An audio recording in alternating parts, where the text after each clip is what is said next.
Salam.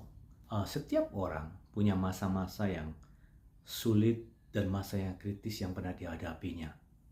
Saya yakin kalau ditanya siapa yang mengalami masa yang sulit, semua akan pernah menjawab, saya pernah mengalaminya.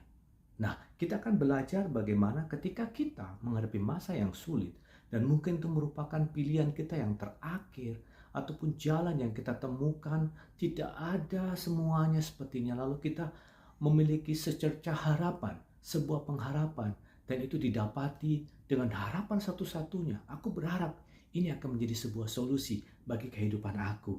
Nah, kalau kita membaca dalam kitab Markus pasal yang kelima ayat 25, di sana dikatakan begini, adalah di situ seorang perempuan yang sudah 12 tahun lamanya menderita pendarahan. Ia telah berulang-ulang diobati oleh berbagai tabib sehingga telah dihabiskannya semua yang ada padanya. Namun sama sekali tidak ada faedahnya. Malah sebaliknya, keadaannya makin memburuk. Dia sudah mendengar berita-berita tentang Yesus. Maka di tengah-tengah orang banyak itu ia mendekati Yesus dari belakang dan menjamah jubahnya. Sebab katanya, asal ku jamah saja jubahnya, aku akan sembuh. Seketika itu juga berhentilah pendarahannya dan ia merasa bahwa badannya sudah sembuh dari penyakitnya. Pada waktu itu juga Yesus mengetahui bahwa ada tenaga yang keluar dari dirinya. Lalu ia berpaling di tengah orang banyak dan bertanya, siapakah yang menjamah jubahku? Nah, saudara melihat di sini bahwa kita kalau dalam kesulitan pasti minta pertolongan.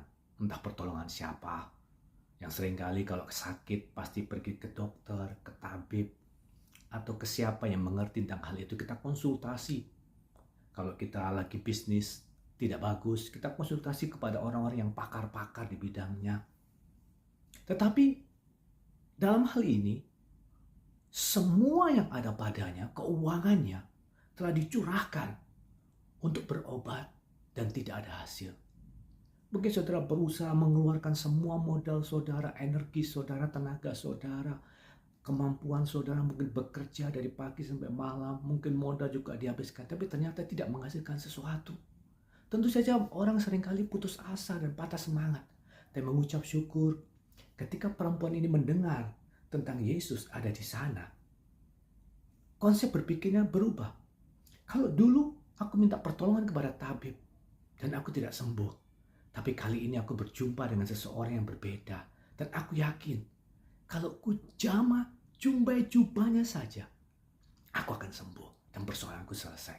Kepada manusia yang lain, kepada orang yang pakar, kepada sesuatu yang pintar, dia tidak memiliki pengharapan seperti ini. Mungkin berkata, ya mudah-mudahan penyakitku bisa lebih baik, tidak separah yang dulu, sembuh dan lama-lama sembuh. Tapi kepada pribadi Yesus, dia mengerti bahwa pribadinya luar biasa. Dan dia berkata bahwa asal ku jamah saja, aku akan sembuh. Begitulah iman kita seharusnya di dalam Tuhan.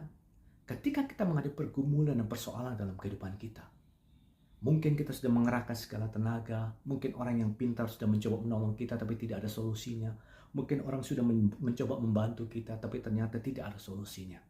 Sanggupkah kita berkata ketika kita menghampiri Yesus, saudara dan saya mengenal Yesus sebagai Tuhan yang luar biasa, tapi sanggupkah kali ini ketika kita menghampiri Dia, kita bisa berani berkata, asal aku datang kepada Tuhan, aku minta pertolongan Tuhan, asal hadirat Allah menguasai aku, asal perkenanan Tuhan ada padaku, maka aku yakin persoalanku akan ditolong oleh Tuhan dan diselesaikan oleh Tuhan. Ketika kita memiliki pengharapan seperti ini, saya yakin dan percaya kita akan melihat kemuliaan Tuhan dan Tuhan akan berkarya dalam kehidupan kita. Karena jelas sekali ketika kita menghampiri dengan iman dan percaya kepada Tuhan, asal ku jamah saja, aku akan sembuh. Seketika itu juga berhentilah pendarahannya dan ia merasa bahwa badannya sudah sembuh dan dari penyakitnya. Yesus merasa ada seseorang yang menjamahnya. Ada tenaga yang keluar. Kalau tenaga, kuasa Tuhan mengalir dalam kehidupan kita. Ketidakmampuan kita, ketidakberdayaan kita yang tidak mampu ditolong oleh orang lain, Tuhan sanggup menolong kita. Masihkah sudah percaya bahwa Tuhan Yesus adalah Tuhan di atas segala Tuhan, tapi di atas segala tabib, dan penolong yang lebih hebat dari segala sesuatu? Mari kita tetap percaya kepada Dia dan menghampiri Dia. Tuhan Yesus memberkati. Haleluya. Amin.